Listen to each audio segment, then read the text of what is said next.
La historia, la antropología y la arqueología son tres áreas de conocimiento diferentes, pero estrechamente relacionadas, que sirven para que el ser humano entienda su presente gracias a su pasado. Los historiadores pueden descubrir qué culturas prosperaron en diferentes regiones y cuándo desaparecieron. Los antropólogos pueden describir el carácter físico de un pueblo, su cultura y sus relaciones sociales y ambientales. Los arqueólogos, por otro lado, proporcionan las pruebas de autenticidad de un objeto determinado o pueden desacreditar hallazgos históricos o antropológicos.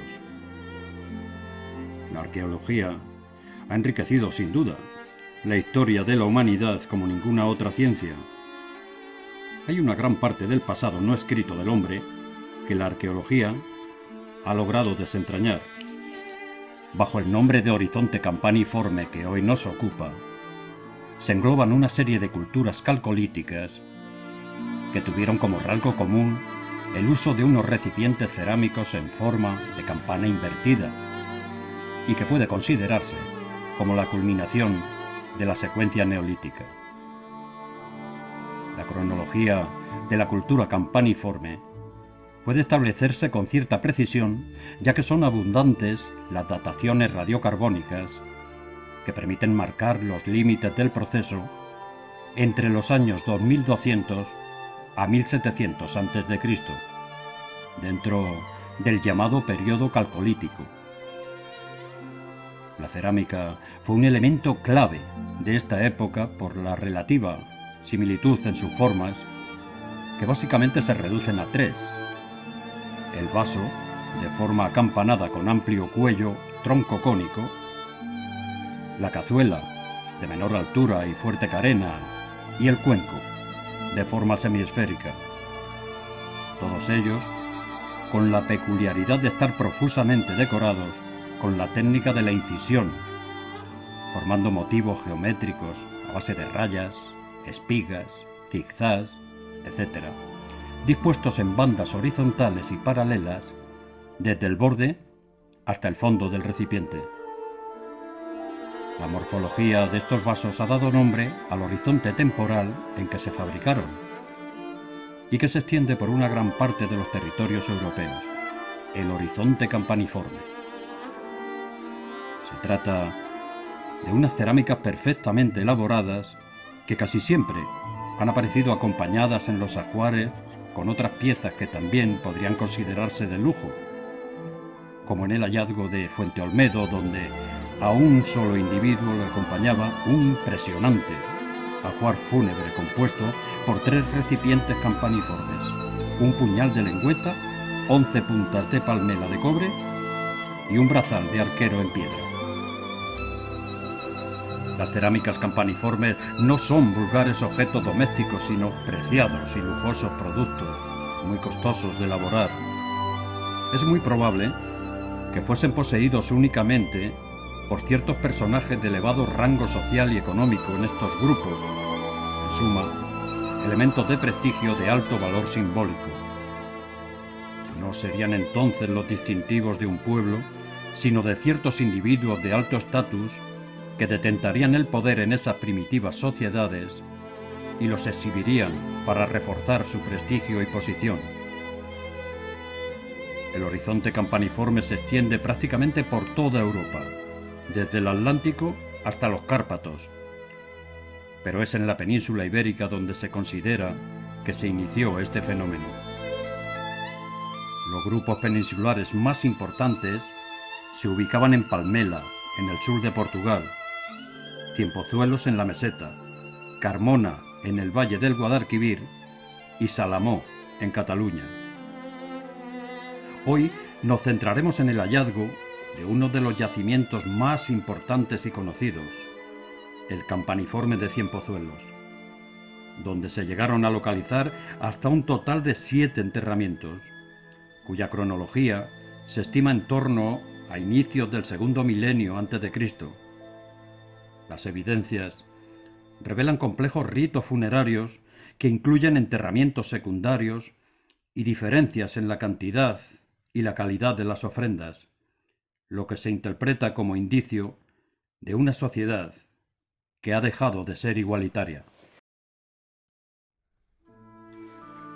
Corría el mes de mayo del año 1884, cuando unos obreros removían tierra y guijo de las cercanías de Cienpozuelos, provincia de Madrid, para terraplanar la pista de la Cuesta de la Reina hacia San Martín de la Vega.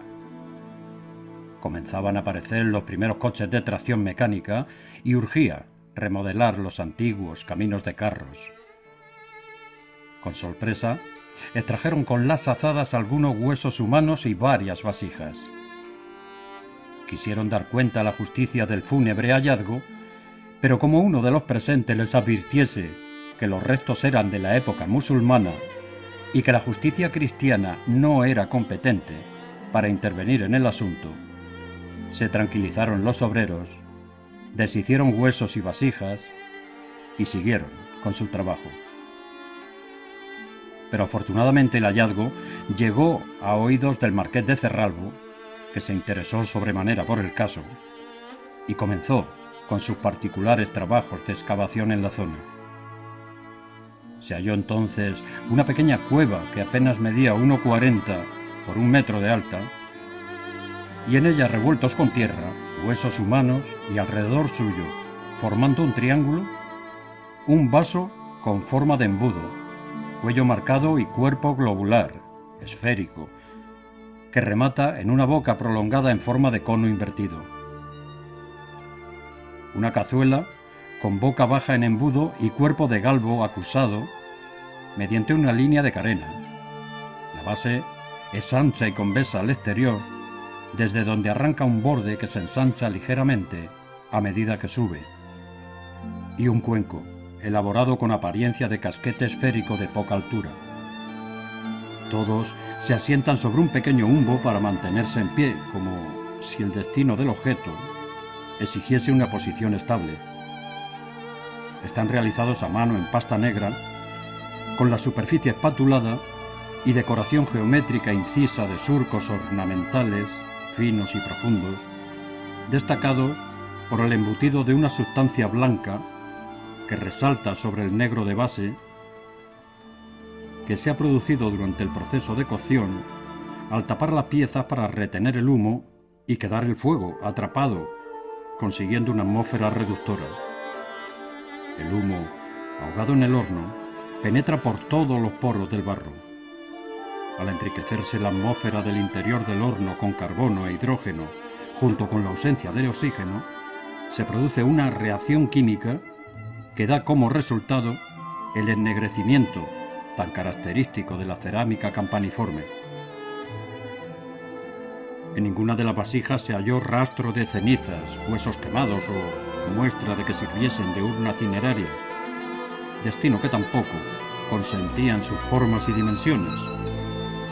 Era pues aquel lugar una necrópolis donde se empleó solamente el sistema de inhumación. Los muertos se enterraron directamente en la tierra, sin que formasen sus tumbas con piedras, losas ni construcción alguna. No había tampoco sistema fijo de orientación. La mayoría de los yacimientos que han permitido identificar este complejo cultural son sepulturas, y el tipo de enterramiento muestra un cambio sustancial respecto a las precedentes fases megalíticas, puesto que ahora encontramos sepulturas individuales que parecen responder a nuevas creencias y a nuevas formas de organización social.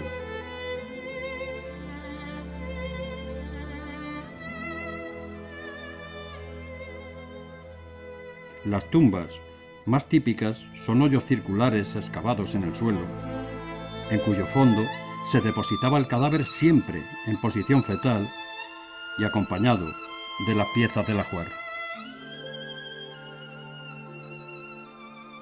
Con los años, la arqueología ha descubierto información sobre culturas pasadas que hubieran sido desconocidas de no haber sido por la ayuda de tecnologías tales como la datación por radiocarbono, el carbono 14, la datación arqueomagnética por fluoruro o por luminiscencia y la hidratación de la obsidiana. Hoy, en nuestro taller de cerámica histórica, con toda humildad, intentamos reproducir, con más o menos dignidad, aquellos recipientes que dieron nombre al fenómeno campaniforme y que fueron signo de identidad de la cultura de un pueblo y de una época remota de nuestra historia.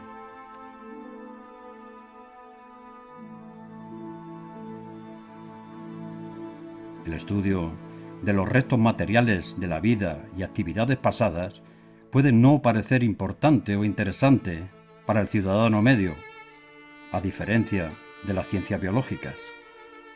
Pero el afán de la arqueología por entender la humanidad es un emprendimiento noble que va más allá de descubrir tesoros enterrados, la recopilación de información y la datación de eventos.